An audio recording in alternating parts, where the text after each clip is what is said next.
revient dans la nouvelle et dans l'adaptation forcément sur une anecdote, un moment précis de l'enfance du personnage principal.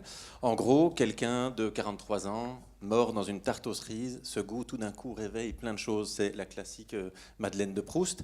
Et il retombe dans le week-end qui a marqué son enfance et qui a fait qu'il a peut-être basculé dans le monde adulte, où tout d'un coup il a compris que sa femme n'était qu'une femme et que son père n'était qu'un homme. Et oh oui, voilà. Alors justement, il est question. Donc sa mère n'était qu'une femme et que son père n'était qu'un homme, c'est clair. Voilà.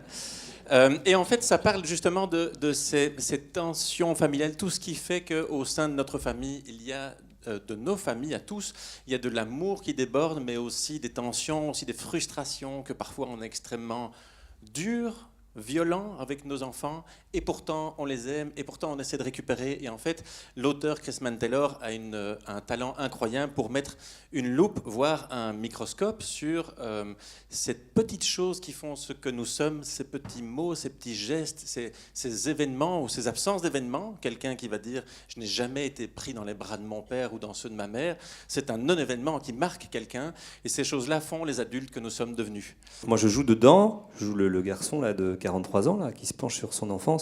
Et ce qui m'a amusé aussi, c'est que donc, j'ai écrit une adaptation d'une nouvelle. Une nouvelle, c'est très court. Donc après, il fallait en faire un spectacle. Et ce qui m'a amusé là-dedans, c'est de faire un voyage dans le temps.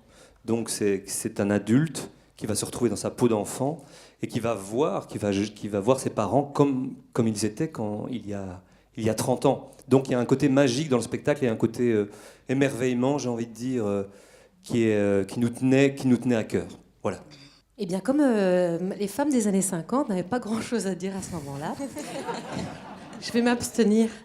Non, mais on découvre justement que c'est pas si